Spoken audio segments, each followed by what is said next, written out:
بسم اللہ الرحمن الرحیم الصلاۃ والسلام علیک یا سیدی یا رسول اللہ وعلی آلک وصحابک یا سیدی یا نبی اللہ رب اشرح لی صدری ویسر لی امری واحلل عقدۃ من لسانی یفقہوا قولی واجعل لی وزیرا من اہلی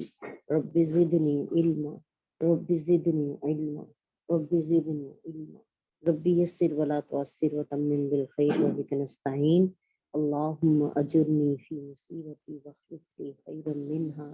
اللہم صلی علی سیدنا و مولانا محمد وعلی آلہ وصحبہ وبارک وسلم۔ جی آج ہم نے سورہ آل عمران کی آیت نمبر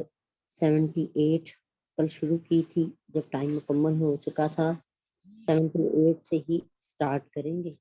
اللہ تعالیٰ ہمیں اس کلام عظیم کی صحیح سمجھ بوجھ عطا فرمائے،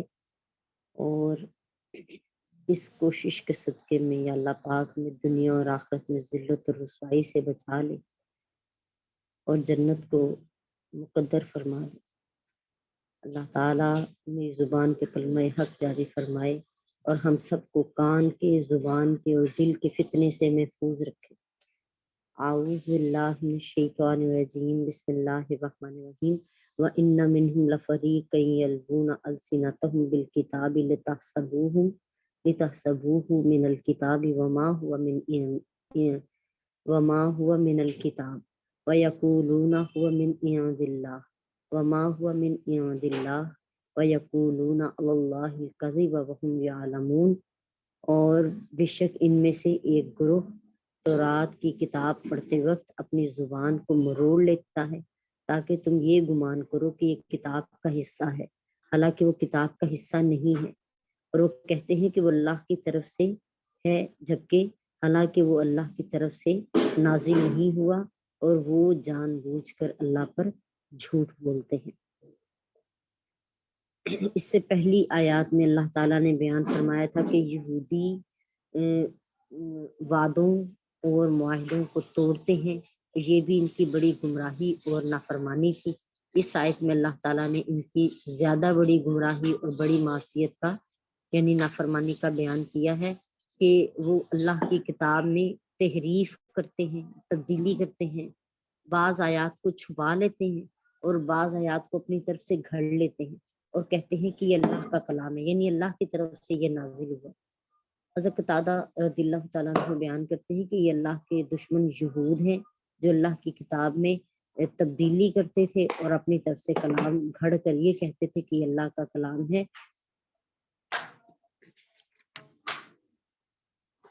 یہود نے تورات میں سے نبی کریم علیہ السلام کا ذکر اور آپ سرکار دو عالم علیہ السلام کی ان صفات کا ذکر جو بیان ہوا تھا اس میں وہ حذف کر دیا تھا، چھپا لیا تھا، اور اسی طرح آپ کے صحاب کا ذکر اور ان کی صفات کا ذکر بھی اس میں سے حذف کر دیا تھا، یعنی اس طرح اور بھی بہت سے احکامات کو چھپا لیا کرتے تھے اور اس کو نہیں بتاتے، بیان نہیں کرتے تھے عام لوگوں کے سامنے یا مسلمانوں کے سامنے۔ سورہ المائدہ کی آیت نمبر 15 میں اس کا بیان آیا ہے کہ اہل کتاب بے شک تمہارے پاس ہمارا رسول آ گیا جو تم سے بہت سی ایسی چیزوں کو بیان کرتا ہے جن کو تم چھپاتے تھے اور بہت سی باتوں سے درگزر فرماتا ہے۔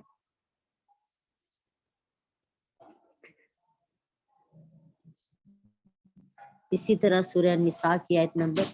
46 ہے جس میں اللہ تعالیٰ فرماتے ہیں کہ بعض یہودی اللہ کے کلموں میں اس کی جگہوں سے تحریف کر دیتے ہیں اور کہتے ہیں کہ ہم نے سنا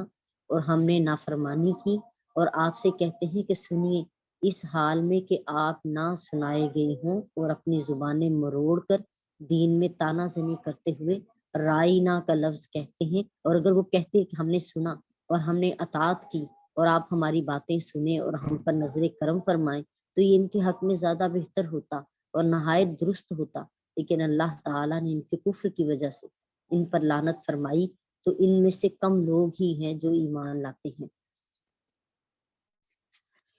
تو اس طرح قرآن اس چیز کی گواہی دے رہا ہے کہ وہ بہت سارے احکامات چھپاتے تھے اور بہت سارے احکامات جو ہیں ان کو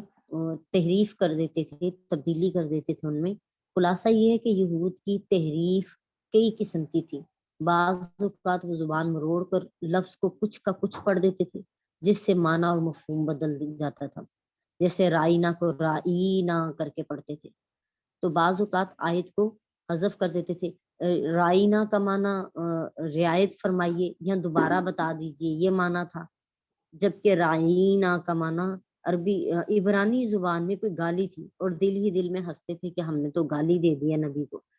نعوذ باللہ نعوذ باللہ۔ بعض اوقات آیت کو وہ حذف کر دیتے تھے اور احکام چھپا لیتے تھے، بعض اوقات آیات کو تبدیل کر دیتے تھے، بعض اوقات خود ایک مضمون جو ہے لکھتے تھے، تصنیف کرتے تھے،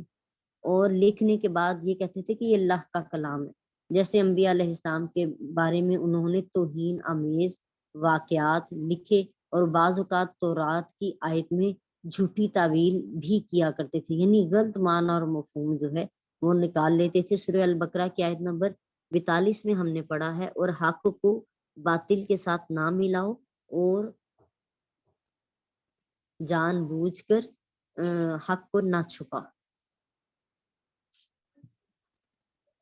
اللہ تعالیٰ کا کلام اپنی فصاحت اور اپنی بلاغت اور اپنی حلاوت اور جلالت کے اعتبار سے انسان کے کلام سے کسی صاحب فہم پر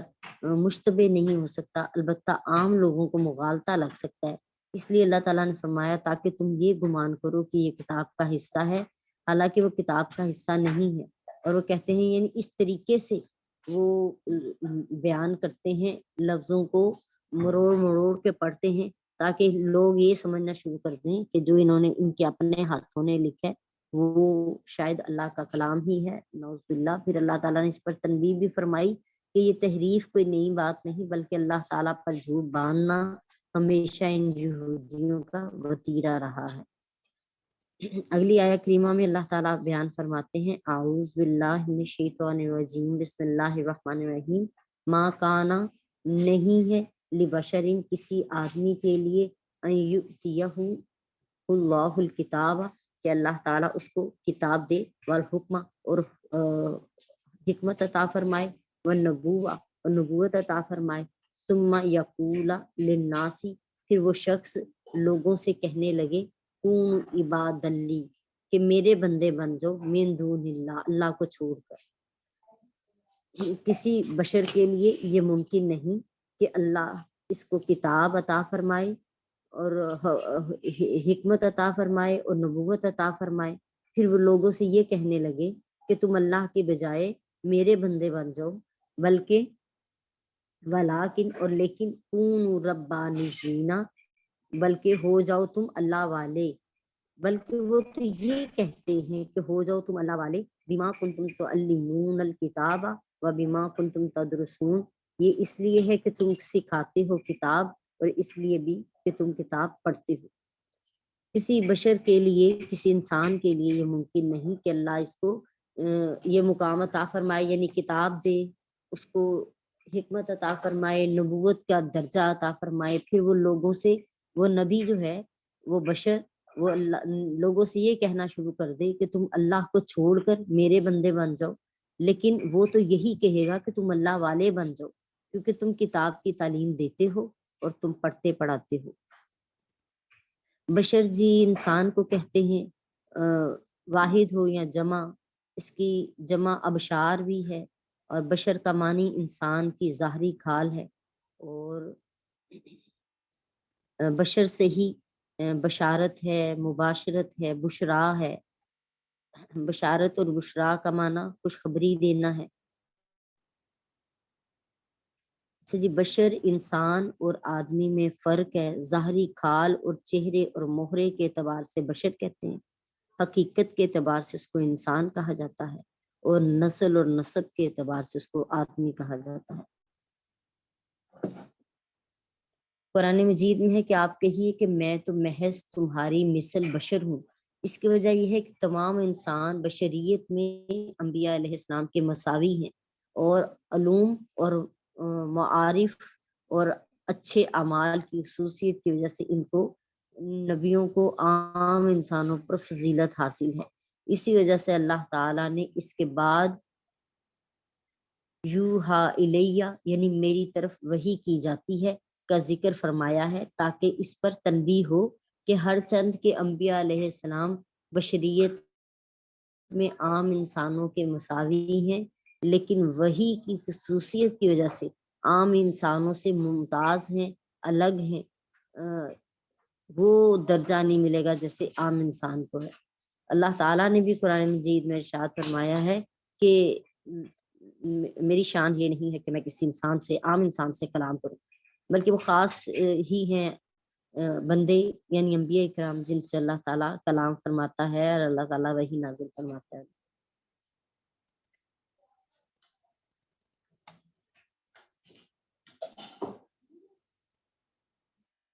عام انسانوں اور انبیاء علیہ السلام میں بشریت جو ہے وہ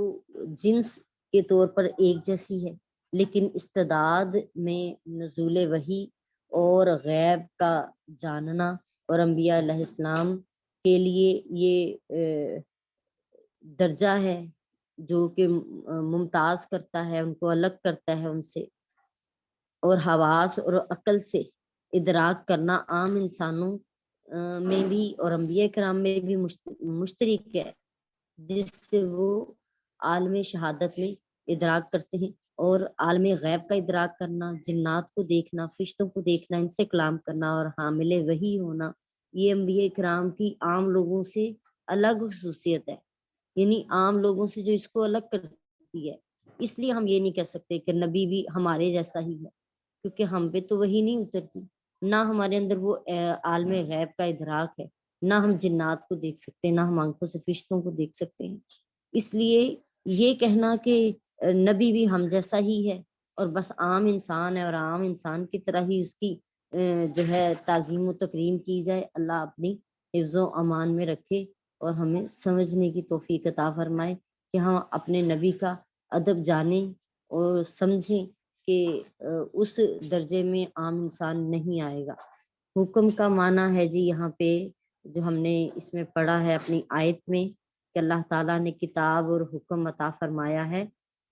حکم کا معنی ہے شریعت کی فقہ، سمجھ اور قرآن کی فہم، اور اس کا تقاضا شریعت پر عمل کرنا ہے۔ حکم کا تقاضا جو ہے وہ شریعت پر عمل کرنا ہے۔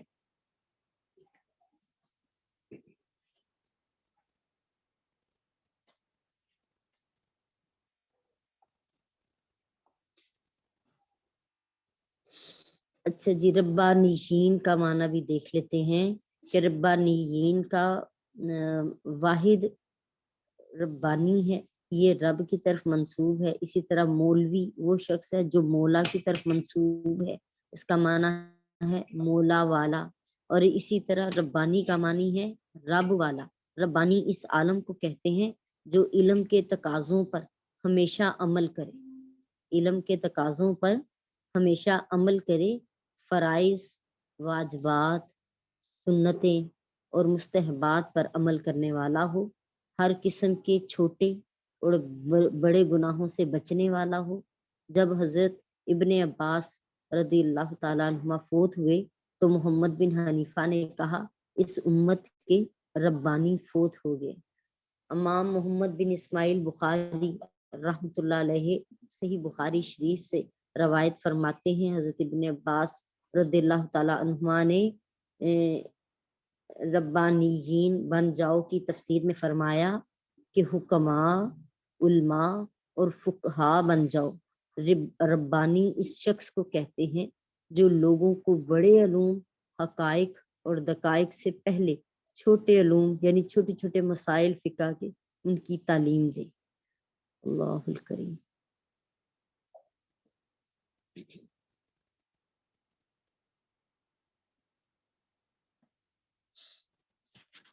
اچھا جی، اس سے پہلی آیت میں اللہ تعالیٰ نے اہل کتاب کی تحریف کا بیان فرمایا تھا اور فرمایا تھا کہ اہل کتاب کی عادت اور ان کا طریقہ کتاب میں تحریف اور تبدیل کرنا ہے۔ اس آیت میں فرمایا ہے کہ ان کی تمام تحریفات میں سے یہ ہے کہ حضرت عیسیٰ علیہ السلام اپنے خدا ہونے کے دعوے دار تھے اور وہ اپنی امت کو اپنی عبادت کا حکم دیتے تھے، حالانکہ کسی بشر کے لیے یہ ممکن نہیں کہ اللہ اس کو کتاب، حکومت اور نبوت عطا کرے، پھر وہ لوگوں سے یہ کہتا پھرے کہ تم اللہ کے بجائے میرے بندے بن جاؤ۔ حضرت ابن عباس رضی اللہ تعالیٰ عنہما بیان کرتے ہیں کہ ابو رافع کرزی نے جب نجران کے یہودی درویش جو تھے اور نصارہ کے علماء یہ سب نبی کریم علیہ السلام کے پاس جمع ہوئے اور آپ نے ان کو اسلام کی دعوت دی تو انہوں نے کہا محمد صلی اللہ تعالی کیا آپ یہ چاہتے ہیں کہ ہم آپ کی اس طرح عبادت کریں جیسے نصارہ نے حضرت عیسیٰ بن مریم کی عبادت کی؟ رسول اللہ صلی اللہ علیہ وسلم نے فرمایا ہم غیر اللہ کی عبادت کرنے سے اللہ کی پناہ چاہتے ہیں اور غیر اللہ کی عبادت کا حکم دینے سے اللہ کی پناہ طلب کرتے ہیں۔ اللہ تعالیٰ نے مجھے اس لیے بھیجا ہے، اللہ تعالیٰ نے نہ تو مجھے اس لیے بھیجا ہے اور نہ ہی مجھے اس کا حکم دیا ہے۔ تب یہ آیا کریمہ نازل ہوئی کہ کسی بشر کے لیے یہ ممکن نہیں کہ اللہ تعالیٰ اس کو کتاب، حکمت اور نبوت عطا کرے، پھر وہ لوگوں سے یہ کہتا پھرے کہ اللہ کو چھوڑ کر میرے بندے بن جاؤ، بلکہ جو اللہ والے ہیں وہ تو کہتے ہیں کہ اللہ کے بندے بن جاؤ، یعنی انبیاء کرام بھی اور جو اللہ کے نیک بندے ہیں وہ بھی یہی کہتے ہیں کہ اللہ کے بندے بن جاؤ۔ ہم نے اس آیت کا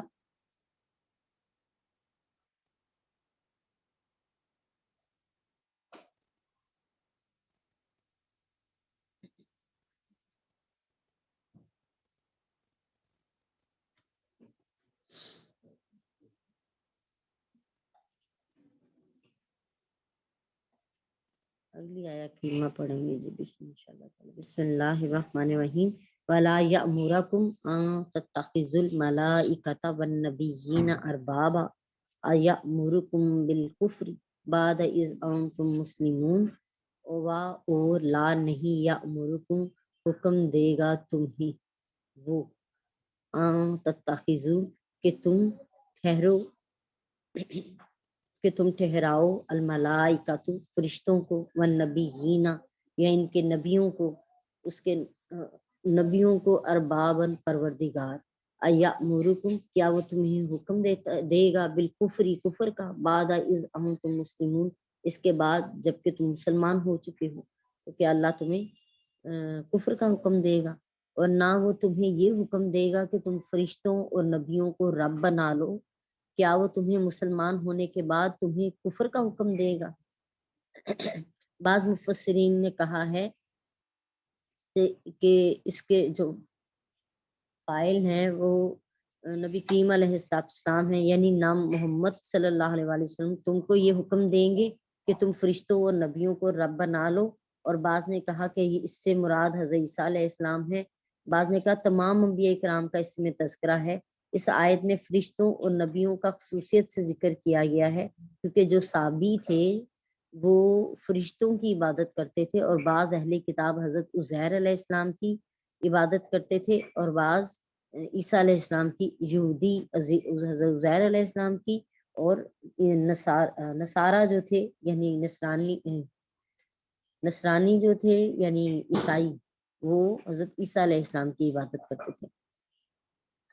نیز اس میں فرمایا گیا کیا وہ اللہ تعالیٰ تمہیں مسلمان ہونے کے بعد تمہیں کفر کا حکم دے گا؟ اس سے معلوم ہوا کہ مسلمان ہونے کے بعد کافر ہونا زیادہ کبھی ہے، کیونکہ کفر کا حکم دینا ہر حال میں برا ہی ہے۔ اس آیت میں بھی یہ دلیل ہے کہ اس آیت کے مخاطب مسلمان تھے، اور اس میں یہ دلیل بھی ہے کہ کفر جو ہے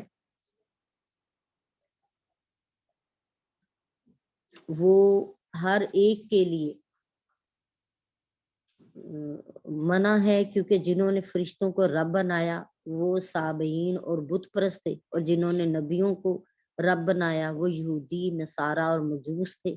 اس اختلاف کے باوجود اللہ تعالیٰ نے ان سب کو کافر فرما دیا ہے، کہ لیکن مومن جو ہے اس کی شان یہ نہیں ہے کہ وہ مسلمان ہو جانے کے بعد کفر کی طرف آئے، بلکہ نبی کریم علیہ السلام نے ارشاد فرمایا کہ ایک مومن جو ہے کفر سے یوں نفرت کرتا ہے جیسے آگ میں ڈالے جانے سے نفرت رکھتا ہے۔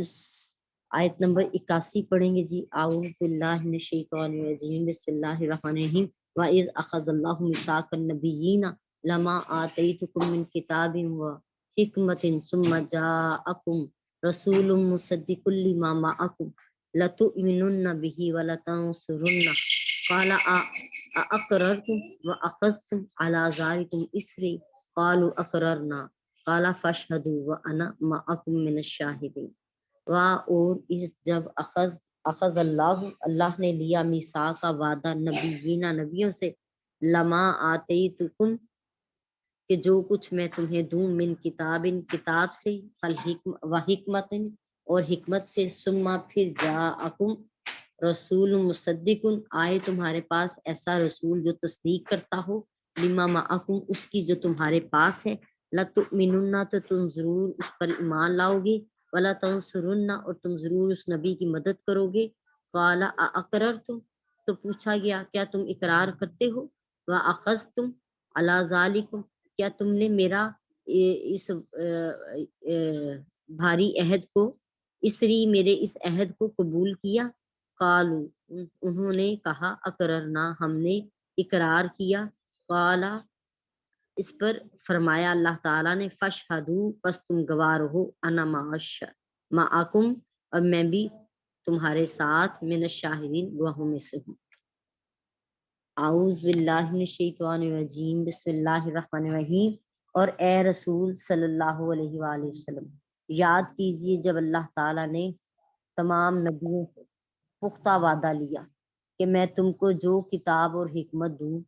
پھر تمہارے پاس وہ عظیم رسول حضرت محمد صلی اللہ علیہ وآلہ وسلم آ جائیں جو اس چیز کی تصدیق کرنے والے ہوں جو تمہارے پاس ہے، تو تم ان پر ضرور بضرور ایمان لانا اور ضرور بضرور ان کی مدد کرنا۔ فرمایا کیا تم نے اقرار کر لیا اور میرے اس بھاری وعدے کو، عہد کو قبول کر لیا؟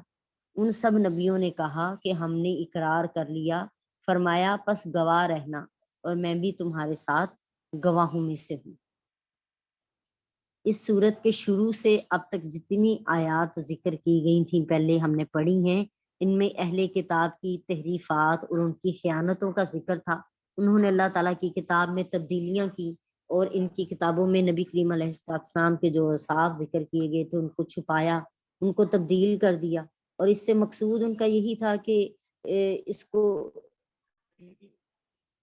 اس جو آیات آئی ہیں پیچھے ان سب کا مقصد یہ تھا کہ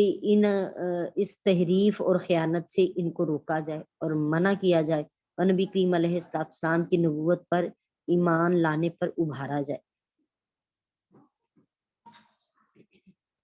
اب اس آیہ کریمہ میں جو ہم پڑھ رہے ہیں اس میں بھی اسی مقصد کی تاکید فرمائی گئی ہے، اور یہ فرمایا گیا ہے کہ اللہ تعالیٰ نے حضرت آدم علیہ السلام سے لے کر حضرت عیسیٰ علیہ السلام تک تمام انبیاء علیہ السلام سے عالم ارواح میں یا بعثت کے بعد بذریعہ وحی یہ میثاق اور پختہ وعدہ لیا کہ ہر نبی سیدنا محمد صلی اللہ علیہ وآلہ وسلم پر ایمان لائے گا اور آپ سرکار دو عالم علیہ السلام کی رسالت کی تصدیق کرے گا اور آپ کی دین کے کاموں میں آپ کی مدد کرے گا۔ اللہ تعالیٰ نے یہ عہد لینے کے بعد اس کی تاکید کے لیے ان سے صراحتاً اقرار کروایا، پھر ان کی مزید تاکید کے لیے پھر فرمایا کہ تم اس پر گواہ رہنا اور میں بھی گواہوں میں سے ہوں۔ پھر اس کے بعد فرمایا پھر اس کے کہ جو عہد سے پھرا وہی لوگ نافرمان ہیں۔ اکثر مفسرین نے کہا ہے کہ یہ کلام انبیاء علیہ السلام کی امتوں کی طرف متوجہ ہے، کیونکہ اللہ تعالیٰ سے عہد کرنے کے بعد اس عہد سے پھرنا انبیاء علیہ السلام نہیں پھر سکتے کیونکہ ان کی شان نہیں ہے یہ، اور چونکہ ہر نبی نے اپنی اپنی امت سے وعدہ لیا، اور اگر اس امت کے زمانے میں کہ جس زمانے میں جا کر بھی وہ نبی ملیں گے تو اس نبی امی کو جو ہی آپ پہچان لیں گے تو اس نبی پر ایمان لے کر آئیں گے۔ جس نبی کی امت نے بھی اس وعدے سے روگردانی کی وہ فاسق ہو جائے گی، وہ نافرمانوں میں شمار کی جائے گی۔ یعنی جو پوچھا گیا، وعدہ لیا گیا اور اقرار کروایا گیا وہ عالم ارواح میں تھا، یا اس کے بعد وحی کے ذریعے تمام انبیاء کرام سے یہ وعدہ لیا گیا ہر نبی سے، جو وہ نبی آتے تھے اور ان سے یہ عہد لیا جاتا تھا کہ وہ نبی جب آئیں گے تو ہر نبی اپنی امت کو یہ پیغام پہنچاتا تھا کہ اگر تمہاری زندگی کے جس